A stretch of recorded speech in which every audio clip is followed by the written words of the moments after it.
प्रिया की शादी को 3 महीने हो गए थे। ससुराल में 3 महीने रहने के बाद अब प्रिया को अपने मायके की याद आने लगी थी। कितने दिन से मैं पापा मम्मी से नहीं मिली। कुछ दिन ऑफिस से छुट्टी लेकर मम्मी के घर चलते हैं ना सागर। अरे मुश्किल से 3 महीने हुए हैं तुम्हें यहाँ। अभी तो पूरी जिंदगी निकालनी है और तुम्हें अभी से मायके की याद आने लगी। तो नहीं आएगी क्या? तुम भी हद करते हो। मम्मी जी की तबीयत खराब होने के कारण मेरे पग फेरे की रस्म भी नहीं हो पाई थी। बिना पग फेरे के ही मैं अपने ससुराल में बैठी हुई हूँ। कम से कम रस्म के बहाने एक बार पापा मम्मी का चेहरा तो देख लेती। आज तो मैं मम्मी जी से इस बारे में बात करके ही रहूंगी।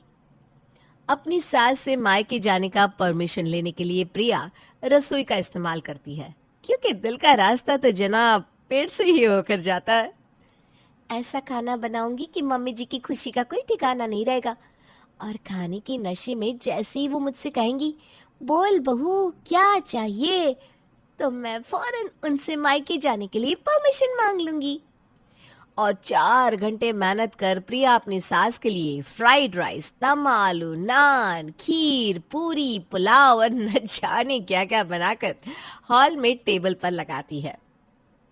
इतना सारा खाना, कहीं कोई गुड न्यूज तो नहीं है बहू? पहले आप खाना तो खा लीजिए मम्मी जी, फिर बात करते। खाना खाने के बाद सुहासिनी का जैसे ही पेट भरता है, वो दिल खोलकर अपनी बहू को गले लगा लेती है। चल बेटा बोल, क्या लेगी तू? आज जो तू बोलेगी वो तुझे दूंगी मैं। कहीं फॉरेन घूमने जाना है तो सागर टिकट करवा ले और बहू को घुमाने लेकर जा। आप बस इन्हें ऑफिस से छुट्टी लेकर कुछ दिन मुझे मायके ले जाने को कह दीजिए ना मम्मी जी, और कुछ नहीं चाहिए। और जैसा प्रिया चाहती थी वैसा ही हो जाता है। सुभाषिनी सागर को उसके ससुराल भेजने को तैयार हो जाती है, और अपनी माँ के आगे सागर कहता भी क्या। अगले ही दिन प्रिया और सागर निकल जाते हैं ससुराल से ससुराल के लिए। रास्ते में प्रिया अपनी माँ को कॉल करके कहती है, मम्मी मैं और सागर आधे घंटे में घर पहुंच रहे हैं, ओके? क्या? तू और दामाद जी घर आ रहे हैं और तू मुझे अभी बता रही है? हे भगवान, सारे पर्दे बेडशीट बदलने होंगे। इतना जल्दी सब कैसे होगा? एक तो इस नामाकुल ने अगरबत्ती से पीलो कवर भी जला रखा है। छेद वाले पीलो कवर देखेंगे तो क्या सोचेंगे दामाद जी। तू ना जरा गाड़ी को इधर उधर करके 1-1.5 घंटा और लगवा दे, तब तक मैं यहाँ सब तैयारी कर लेती हूँ। अरे मम्मी, सागर आ रहा है, कोई भगवान नहीं आ रहा है जो तुम इतना हड़बड़ा रही हो। कुछ भी करने की कोई जरूरत नहीं है। हाँ तो अपनी इज्जत जाने दो क्या? अरे इज्जत कैसे जाएगी? मेरे सामने तो तुम फटी हुई बेडशीट बिछा देती थी मम्मी, और इसके लिए इतना क्यों करना है भाई? तूने तो सब देख रखा है, पर दामाद जी के सामने आंखों की शर्म रखनी है कि नहीं? खैर तू जब माँ बनेगी ना और तेरा दामाद घर आएगा ना, तब तू समझेगी। अब अपनी माँ की बात प्रिया भला कैसे न मानती। शॉपिंग के बहाने वो कुछ देर ड्राइवर से कहकर गाड़ी रुकवा लेती है, और 1.5 घंटे बाद दोनों पहुंचते हैं अपने घर। आशीर्वाद दीजिए मम्मी जी, और ये आपके लिए साड़ी और मिठाई का डिब्बा। अब मेरे इकलौते साले साहब के लिए टैबलेट। अरे नहीं नहीं नहीं, ये टेबलेट नहीं रखेगा तो वापस कर दे बेटा। क्यों मम्मी? सागर बेटा, क्या जरूरत थी इतना खर्चा करने की? और देखो, तुमने मेरे पैर छुए ना, ये मुझे बिल्कुल भी अच्छा नहीं लगा। आप दोनों बात कीजिए, मैं तो आराम से एक नींद लेने चली। दामाद जी को छोड़कर तो लेटने जा रही है, पागल हो गई है ये लड़की। हम लोगों के बीच में ये अकेले बैठकर करेंगे क्या? ये तो कुछ भी बोलती है दामाद जी, आप इसकी बात पर ध्यान मत दीजिए। चलो प्रिया, सागर को लेकर यहाँ आ जाओ। सभी एक साथ हॉल में बैठते हैं। करण, जीजा जी का फेवरेट टीवी चैनल लगा दो टीवी पर, तब तक मैं चाय नाश्ते का इंतजाम करती हूँ। अरे नहीं मम्मी जी, अभी रास्ते में हमने बहुत खा लिया है। पता नहीं प्रिया को इतनी भूख लग रही थी, कभी किसी रेस्टोरेंट में हमें रुकवा रही थी तो कभी किसी। ज्यादा नहीं बेटा जी, थोड़ा बहुत तो खाएंगे ना। चल प्रिया, मेरे साथ किचन में आ जा। अब बता, दामाद जी को कौन सी सब्जी ज्यादा पसंद है? क्या मम्मी, अब तुम खाना बनाने जाओगी? कोई जरूरत नहीं है कुछ बनाने की, जो भी बना हुआ है वही गरम करके दे दो। हे भगवान, ये लड़की भी ना। तू बाहर जा और करण को अंदर भेज। मैं उससे ताज़ी सब्जियां मंगवा लेती हूँ। फिर दामाद जी को जो सब्जी खाने का मन करेगा वही सब्जी दोपहर को बना दूंगी। और बता, दामाद जी को चाय दूं या कोल्ड ड्रिंक? और देख, मैंने समोसे चिप्स मंगवा कर रखे हैं। जब उनका जो मन करे तो मुझे धीरे से आकर कान में बोल देना, मैं ला कर दे दूंगी। उनको अकेला मत छोड़ना, यहाँ उनका तेरे बिना मन थोड़ी ना लगेगा। जब से आई हूँ एक बार भी तुमने मुझसे पूछा है कि मैं कैसी हूँ मम्मी? जब से आई हूँ तब से बस बेटा जी, दामाद जी, बेटा जी, दामाद जी, सागर जी किए जा रही हो। ये कोई बात हुई? अरे मेरी बेटी, मन छोटा ना कर बेटा। तेरी माँ तेरे पास ही बैठेगी। बस मैं ना जरा दामाद जी को चाय नाश्ता करवा दूँ, फिर तो तेरी माँ तेरी ही है। जिस मायके में आने के लिए प्रिया बेताब हुई जा रही थी, उस मायके में पहुंचने के बाद उसे तो कोई पूछ ही नहीं रहा था। सुषमा अपनी बेटी और दामाद को नाश्ता करवा देती है और उसके बाद सागर और प्रिया आराम करने अपने कमरे में चले जाती हैं। मम्मी, एक ब्लैंकेट होगा क्या? मुझे ब्लैंकेट ओढ़कर ही सोने की आदत है। हाँ हाँ बेटा जी, होगा क्यों नहीं, अभी आपके लिए मंगवा देती हूँ। 2 ब्लैंकेट मम्मी, मुझे भी चाहिए। सुषमा दूसरे कमरे से 2 ब्लैंकेट लेकर आती है, जिसमें एक बिल्कुल नया और मखमली होता है और दूसरा पुराना। उन दोनों ब्लैंकेट को प्रिया को देते हुए सुषमा उसके कान में कहती है, बच्चों की तरह नया वाला ब्लैंकेट खुद मत ओढ़ लेना, उसे दामाद जी को देना, और तू ये पुराना वाला ही ओढ़ना। इसीलिए आई थी क्या मैं यहाँ? और कुछ इसी तरह 2 दिन बीत जाते हैं और इन 2 दिनों में सुषमा एक बार भी प्रिया के पास आकर नहीं बैठती। दामाद जी कहीं घूमने जाएंगे क्या? यहाँ पास में ना बहुत सारे पार्क है, या फिर पिक्चर देखने चले जाइए। ए करण, कोई नई पिक्चर आई है क्या? बता जीजा जी को। अरे बोल भी, ऐसे दिन भर फोन में घुसा रहता है, बोलेगा नहीं क्या? यहाँ पर कितने सारे मॉल है जीजा जी, चलते ना शाम को। वाटर पार्क चलते ना। तो चुप ही रह। आप बताइए दामाद जी, जहाँ आप कहेंगे हम वहीं जाएंगे। सास का अपनी तरफ प्यार देखकर सागर प्रिया को एक्सप्रेशन देने लगता है और आखिर में वही रेस्टोरेंट और पार्क फाइनल होते हैं जो सागर कहता है। मुझे तो तुम्हें थैंक्स बोलना चाहिए प्रिया, मजा ही आ गया। आँख खुलने से आँख बंद होने तक सब मेरी मर्जी का होता है यहाँ, और क्या चाहिए। हाँ, मजे तो तुम्हारी ही है।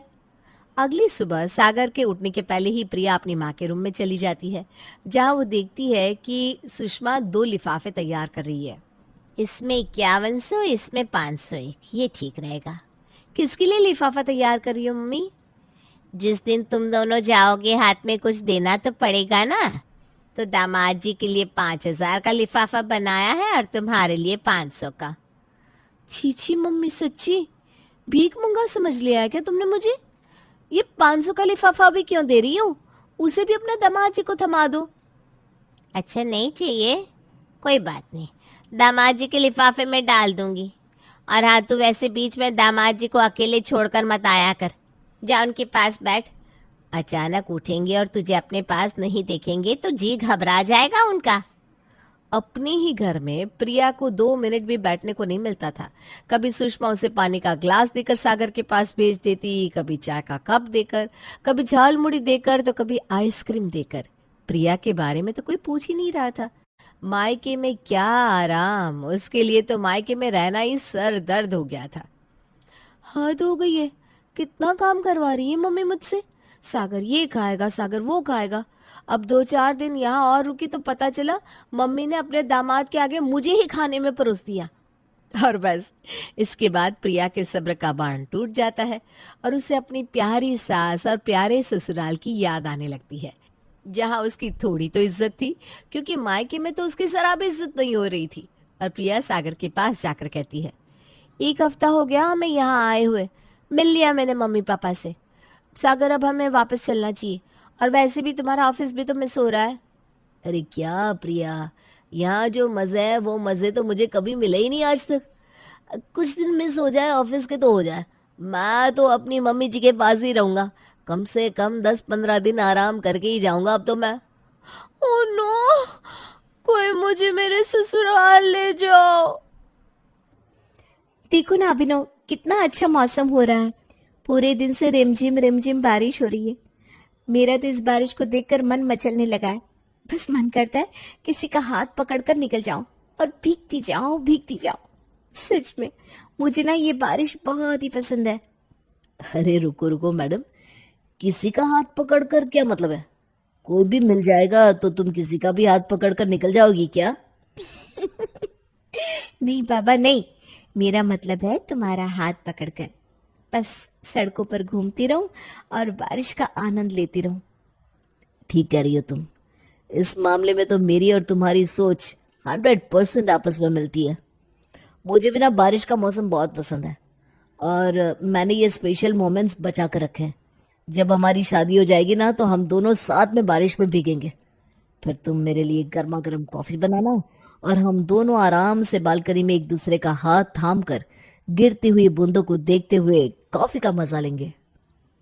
अभिनव, मैं भी बस उसी दिन का वेट कर रही हूँ कि कब हमारी शादी हो और कब हम लोग ऐसे प्यारे प्यारे मोमेंट्स को एंजॉय कर सके। अभिनव और जानवी पिछले 3 साल से एक दूसरे से प्यार करते थे। दोनों ही इस रिश्ते के लिए बहुत सीरियस थे। दिन भर में कम से कम 2 घंटे तो उनकी मोबाइल पर बात हो ही जाती थी। इसके अलावा जब भी अभिनव को ऑफिस से छुट्टी मिलती, वो जानवी से मिलने के लिए जरूर आता था। धीरे धीरे समय बीता और अभिनव और जानवी दोनों ही अपने अपने परिवार को अपने प्यार के बारे में बता देते हैं। क्योंकि अभिनव और जानवी दोनों ही अच्छी कंपनी में नौकरी करते थे, दोनों की लाइफ एकदम सेट थी। इसलिए ना तो जानवी के परिवार को अभिनव से कोई समस्या हुई, ना ही अभिनव के माता पिता को जानवी में कोई कमी नजर आई, और इस तरह दोनों का रिश्ता पक्का हो गया। जब से दोनों की सगाई हुई थी, तब से तो मानो एक एक दिन उन दोनों के लिए एक दूसरे के बिना गुजार पाना मुश्किल हो रहा था। सालों के लंबे इंतजार के बाद आखिरकार जुलाई महीने में दोनों की शादी हो जाती है, और शादी के बाद जानवी अभिनव के घर पहुंच जाती है। ये शादी मानो उसके लिए एक सपने के सच होने जैसी थी। अभी शादी को कुछ दिन ही बीते थे कि तभी सावन की रिमझिम फुहार के आने की आहट होने लगती है। बस एक हफ्ता, इसके बाद सावन का महीना शुरू हो जाएगा, और सावन के महीने में जब रिमझिम बारिश आएगी ना, तो इस बारिश का हम दोनों पूरा मजा उठाएंगे। तुम्हें बहुत शौक था ना मेरे साथ बारिश में भीगने का, तो बस चिंता मत करो, समझ लो तुम्हारा इंतजार खत्म होने को है। अभिनव और जानवी शादी के बाद की अपनी पहली बारिश को एंजॉय करने के लिए बेकरार थे, लेकिन तब भी उनकी स्टोरी में एक ट्विस्ट आता है। जानवी की मम्मी जानवी की सास से कहती है, बहन जी, 2 दिन में सावन लगने वाला है। हमारे यहाँ ऐसा माना जाता है कि पहला सावन लड़की अपने मायके में ही बिताती है। ससुराल में रहकर सावन बिताना हमारे यहाँ अपशगुन माना जाता है। अगर आपको ऐतराज ना हो तो मैं जानवी के पापा को भेज देती हूँ, वो जानवी को लेने के लिए आ जाएंगे। और हाँ, बाद में ना रक्षाबंधन के बाद ही वो आपके यहाँ लौट पाएगी। अरे बहन जी, हमें क्यों ऐतराज होगा? भाई, बड़े बुजुर्गों ने जो रीति रिवाज बनाए हैं, कुछ सोच समझ कर ही बनाए होंगे। अब उनमें दखल देने वाले हम कौन होते हैं? और वैसे भी अब तो शादी हो गई है, तो बहू तो जीवन भर के लिए हमारी हो गई है। कुछ दिन के लिए अगर मायके में रहने चली भी जाएगी तो उससे क्या ही फर्क पड़ जाएगा। कोई समस्या नहीं है बहन जी, आप भाई साहब को भेज दीजिए, मैं जानवी के जाने की तैयारी करवा देती हूँ। जानवी की माँ के फोन रखने के बाद उसकी सास अपनी बहू जानवी को आवाज लगाती है, जानवी बहू, जरा इधर आना बेटा। जी मम्मी जी, क्या बात है? आपने मुझे बुलाया? देखो बेटा, तुम्हारी मम्मी का फोन आया था। उन्होंने अभी अभी याद दिलाया कि 2 दिन में सावन शुरू हो रहा है, और बेटा नई नई शादीशुदा लड़कियां ना पहला सावन अपने मायके में बिताती हैं। इसलिए तुम ऐसा करो, फटाफट से अपनी तैयारी कर लो। तुम्हें 1 महीने के लिए मायके जाना है, और अब रक्षाबंधन के बाद ही मैं अभिनव को भेजूंगी तुम्हें लाने के लिए। सास की बात सुनकर जैसे जानवी को तो 440 वोल्ट का करंट लग गया। क्या सावन के लिए मुझे अपने घर जाना पड़ेगा? क्यों बेटा, तुम खुश नहीं हो क्या अपने मायके जाने से? जाने की इच्छा नहीं है क्या? नहीं, वो मेरा मतलब वो नहीं था। मेरा मतलब ये है कि मतलब कुछ भी नहीं है। इतना कहकर जानवी सक पकाते हुए अपने कमरे में लौट आती है। अभिनव, सारी प्लानिंग पर पानी फिर गया। अरे क्या बात हो गई, क्यों इतनी परेशान नजर आ रही हो? अब परेशान ना हो तो क्या करूं बताओ। मम्मी जी ने अभी मुझे अपने पास बुलाया था, कह रही है कि मुझे 1 महीने के लिए मायके जाना होगा। अब तुम ही बताओ, 1 महीने के लिए मैं मायके चली जाऊंगी तो सावन के साथ साथ बारिश का समय भी तो बीत जाएगा ना। और ये हमारी शादी के बाद पहली बारिश है, ये समय लौट कर भी नहीं आने वाला। अरे तो तुम मना कर देती कि तुम्हें नहीं जाना है बस। कैसी बात कर रहे हो अभिनव तुम? अगर मैं जाने से मना कर दूंगी तो पता नहीं मम्मी जी क्या सोचेंगे मेरे बारे में। और मेरी मम्मी, उनको भी तो कितना बुरा लगेगा ना कि शादी को भी 20 दिन नहीं हुए और मैं अपने मायके आने के लिए इनकार कर रही हूँ। इतनी जल्दी मैं सबको भूल गई।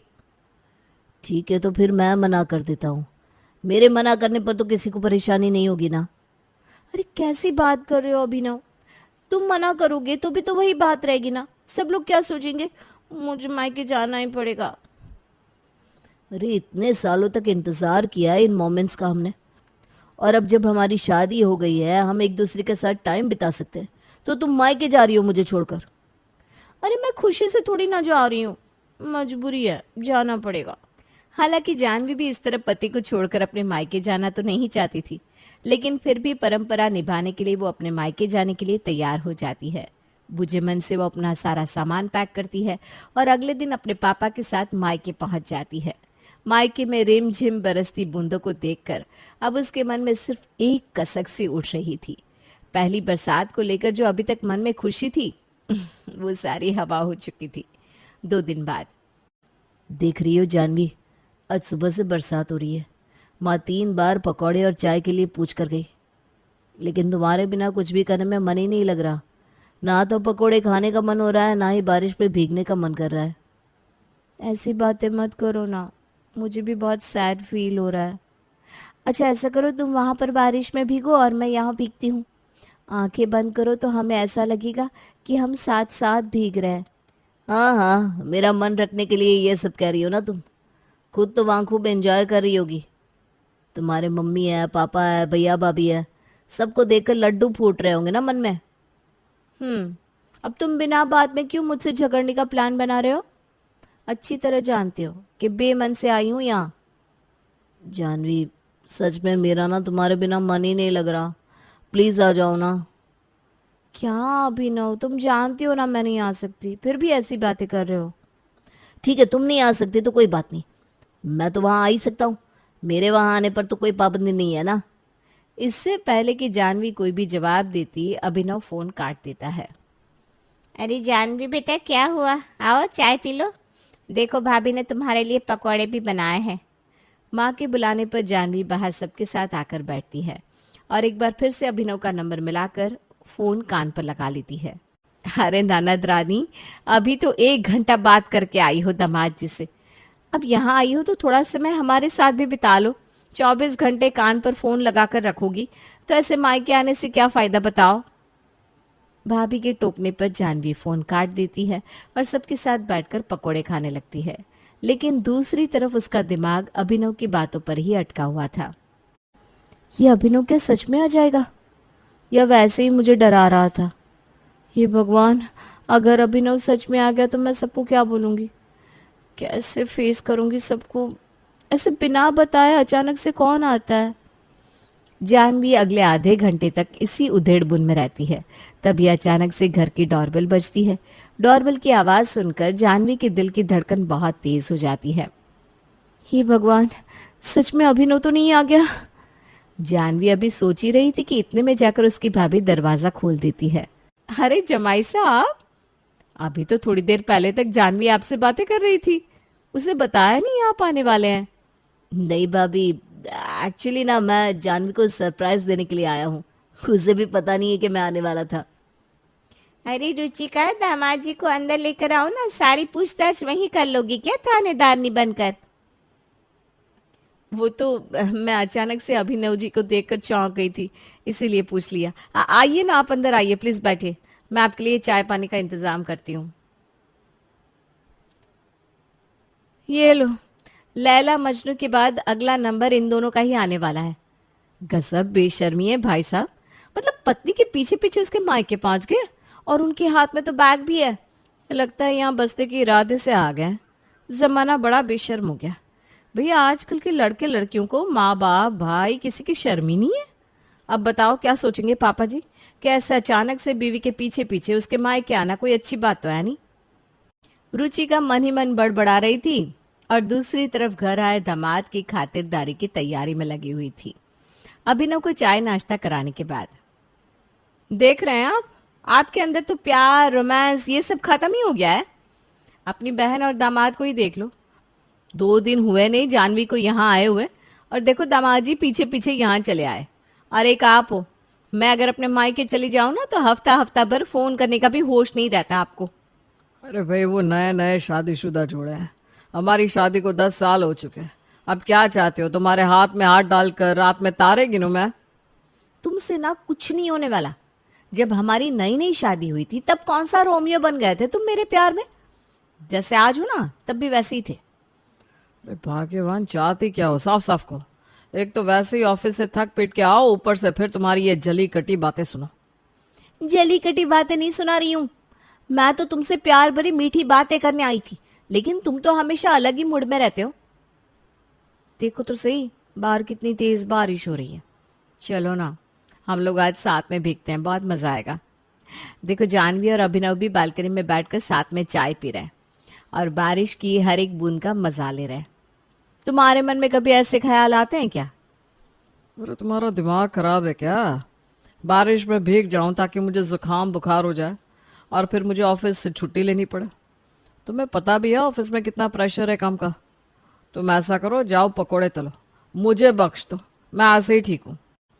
पति का जवाब सुनकर रुचि का गुस्से में आग बबूला हो जाती है।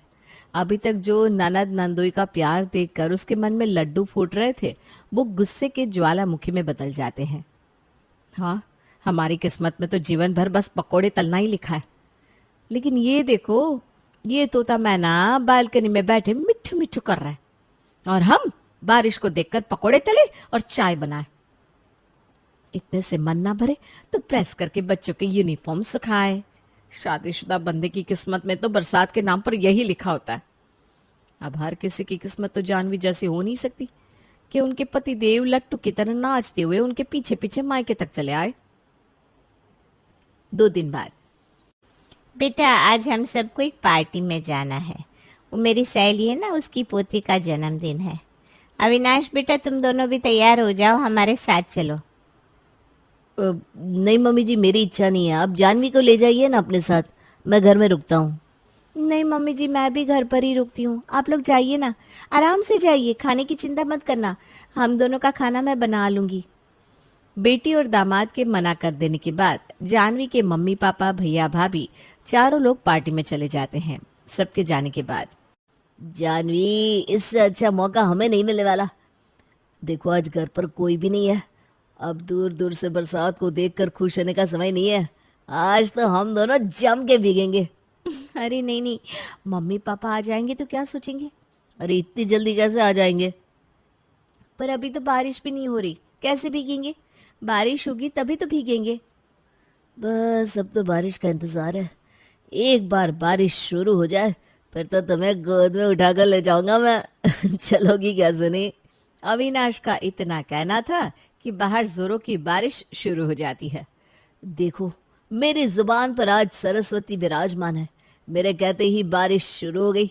अब चलो भी, देर मत करो, इससे पहले कि हम दोनों के प्यार में कोई आकर कबाब में हड्डी बने। चलो आज तो अपनी मुराद पूरी कर ही लेते हैं।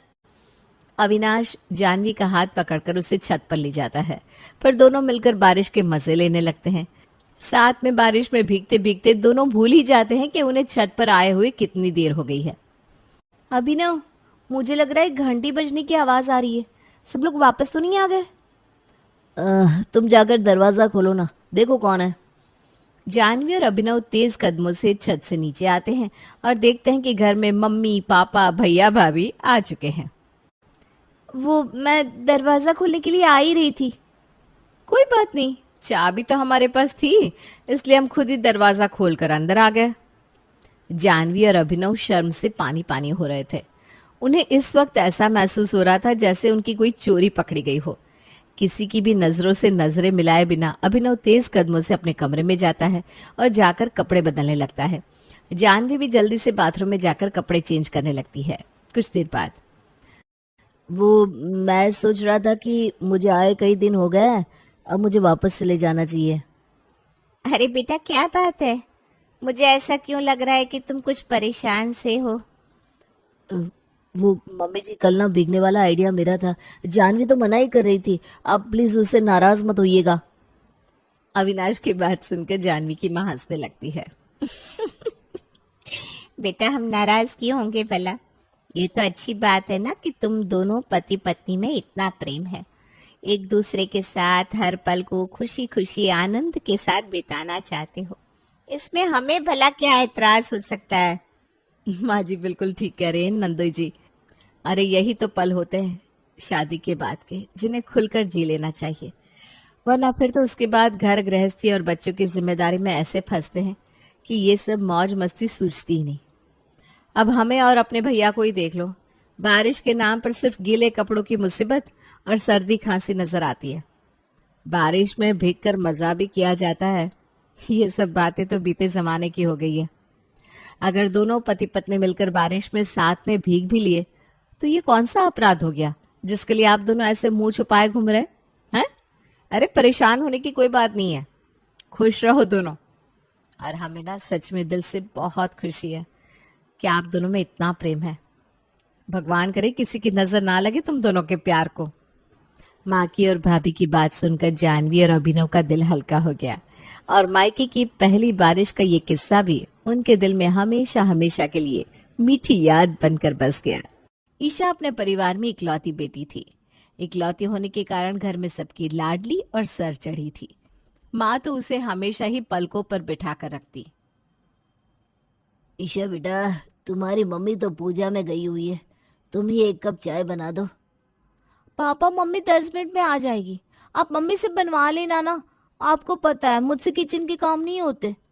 एक कप चाय बनाने में कितनी मेहनत लगती बेटा, 5 मिनट का भी काम नहीं है। और वैसे भी अब ग्रेजुएशन हो गया है तुम्हारा, थोड़े टाइम बाद शादी होगी, थोड़ा काम करना सीखोगी तो आगे चलकर तुम्हारे ही काम आएगा ना। पापा, ये क्या है? अब हर समय मुझे शादी का ताना देते रहते हो, ये तो कोई बात नहीं होती। अब मेरी ग्रेजुएशन हो गई, इसका मतलब मुझे 24 घंटे बस घर के काम करने हैं क्या? ये कैसी सोच है आपकी? बेटा, मैंने ऐसा कब कहा कि तुम्हें 24 घंटे बस घर के काम करने हैं? तुम तो पूरा दिन अपने कमरे में बेड पर लेट कर मोबाइल देखती रहती हो। तुम्हारी माँ तुम्हें कोई काम सिखाना नहीं चाहती। देखना, कल को शादी के बाद तुम्हें पापा की बातें याद आएंगी। बेटा, बेटियां राजकुमारी सिर्फ माँ बाप के घर में होती है। शादी करके दूसरे घर जाओगी ना तो वहां कोई तुम्हारे नखरे नहीं उठाएगा। इसलिए इतनी भी कामचोर मत बनो कि एक कप चाय के लिए भी तुम्हें ऐसे मुंह बनाना पड़े। पापा की बातों को इग्नोर करके ईशा वापस अपने कमरे में चली गई थी और कंबल में लेटकर फिर से मोबाइल चलाने लगी थी। भगवान ही मालिक है इस लड़की का, पता नहीं शादी के बाद क्या होगा इसका। थोड़ी देर बाद ईशा की माँ मंदिर से लौट कर आती है।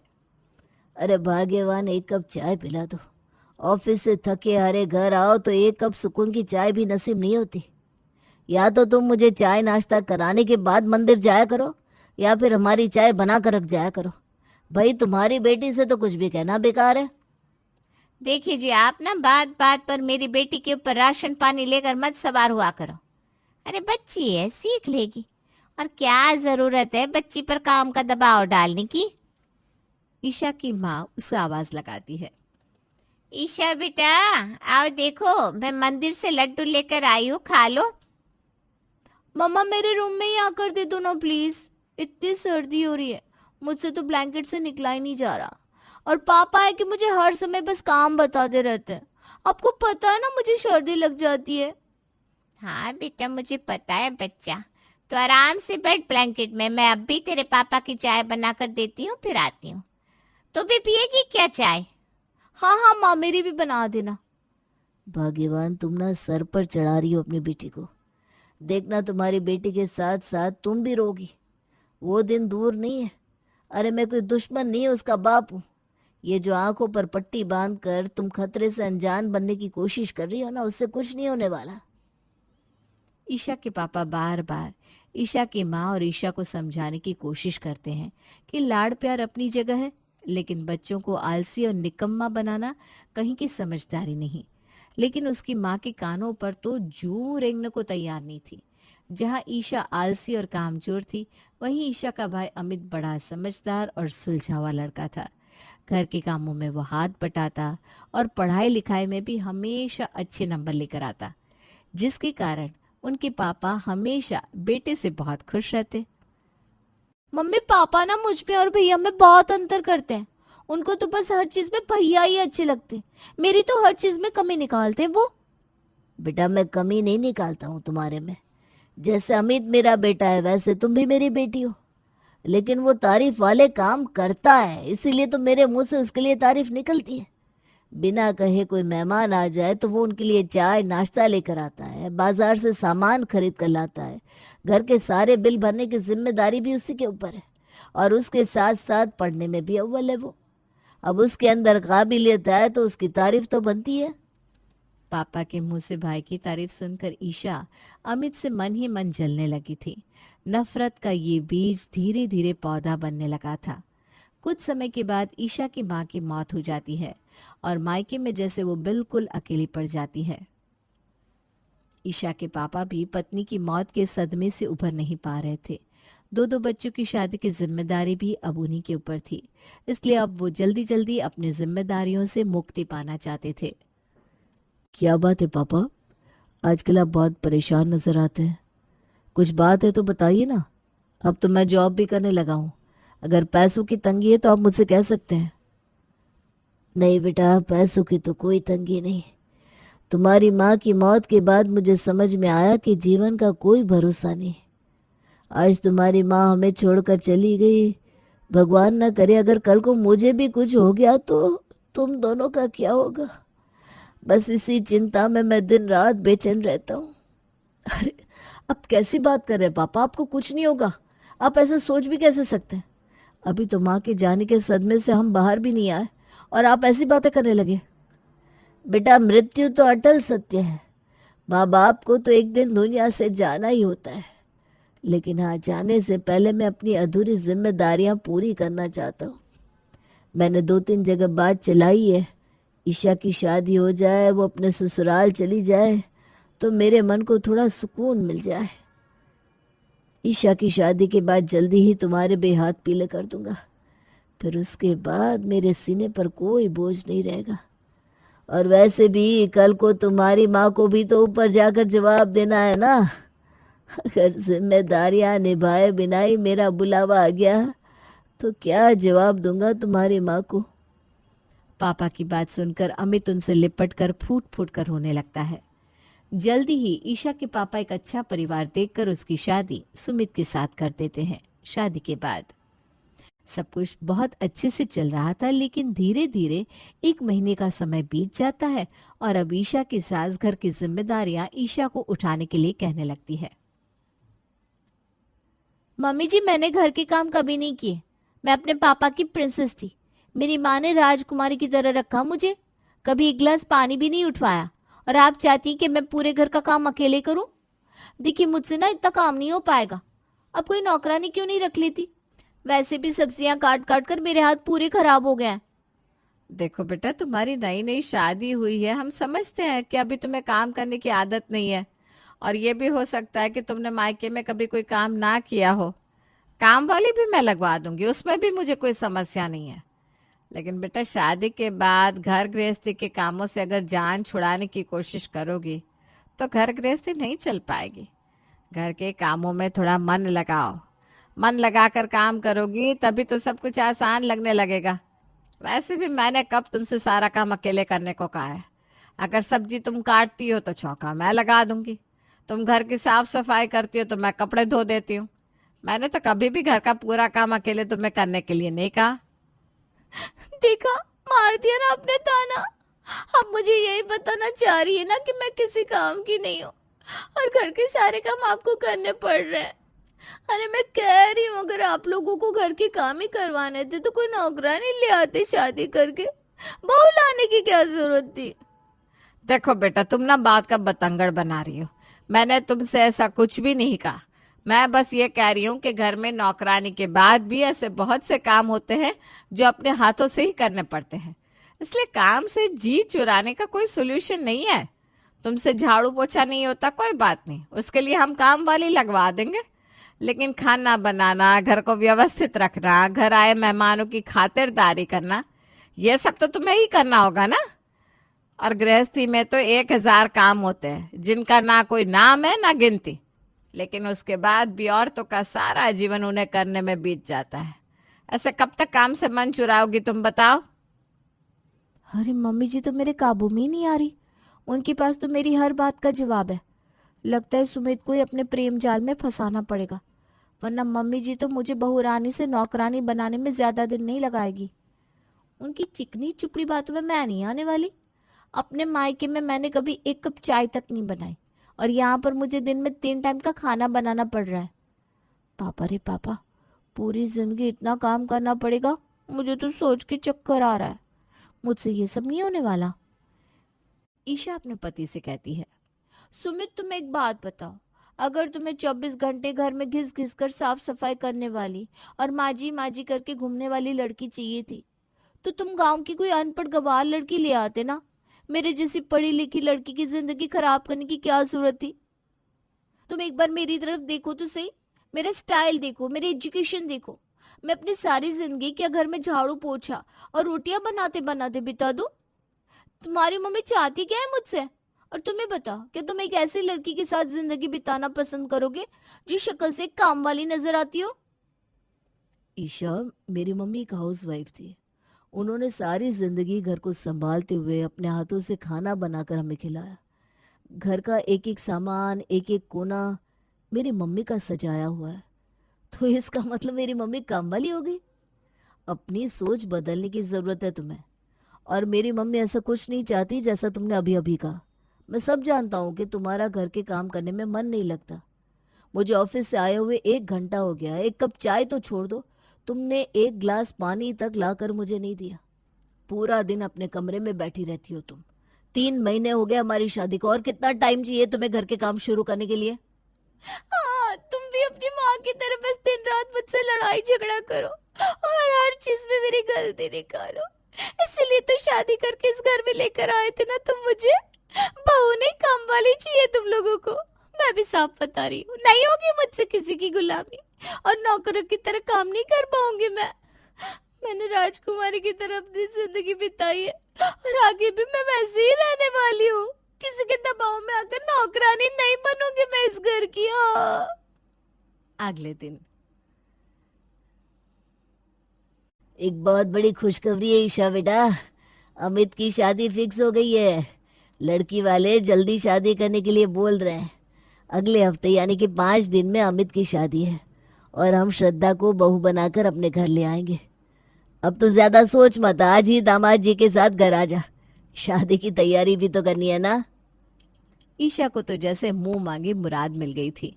मायके जाने का बहाना मिलते ही ईशा तुरंत ही सामान पैक करके अपने मायके पहुंच जाती है। मौज मस्ती के बीच 5 दिन कब बीत जाते हैं पता भी नहीं चलता, और अमित की दुल्हन घर आ जाती है। पापा जी, अब भाभी जी घर आ गई हैं, हम लोगों को भी आज्ञा दीजिए। हम लोग भी पूरे 5 दिन से यहीं पर है, ऑफिस की भी बहुत छुट्टी हो गई है। अगर तुम कहते हो तो ठीक है, अभी चले जाओ, लेकिन जल्दी ही आना। और अब तो बहू भी आ गई है, उसके साथ भी तो थोड़ा समय बिताओगे ना आप लोग। हाँ जी पापा जी, हम लोग जल्दी मिलने आएंगे। ईशा एक बार फिर से ससुराल पहुंच गई थी, और ससुराल आने के बाद उसकी काम चोरी के कारण फिर से बात बात पर खींचतान होनी शुरू हो गई थी। 1 महीने बाद। सुमित, भैया की शादी के बाद मैं घर नहीं गई हूँ। भाभी के साथ एक भी दिन नहीं बिताया मैंने। मैं अपने मायके जा रही हूँ, कुछ दिन उनके साथ रहूंगी। ईशा अपने मायके पहुंच जाती है। वहां जाकर उसने देखा कि उसके भाई भाभी के बीच तो बहुत अच्छी अंडरस्टैंडिंग है। दोनों एक दूसरे को बेहद प्यार और सम्मान दे रहे हैं। भाई की जिंदगी की खुशियां देखकर ईशा के मन में उथल पुथल मच गई। पता नहीं भगवान ने कौन सी कलम से किस्मत लिखी है भैया की। इनके साथ हमेशा सब कुछ अच्छा ही होता है। पापा भी बचपन से सिर्फ इनको ही फेवर करते थे, और अब देखो, इनकी शादी को 1 महीना नहीं हुआ और दोनों मियाँ बीवी में कैसे पट रही है। और एक मैं हूँ, 5 महीने हो गए मेरी शादी को, मेरा पति मेरी तरफ देखना भी नहीं चाहता। सास हर समय लड़ाई करती रहती है, दम घुटता है मेरा उस घर में। और ये कल की आई हुई श्रद्धा पूरे घर की महारानी बनकर बैठी हुई है। मैंने भी उनकी जिंदगी में आग ना लगाई ना तो मेरा नाम भी ईशा नहीं।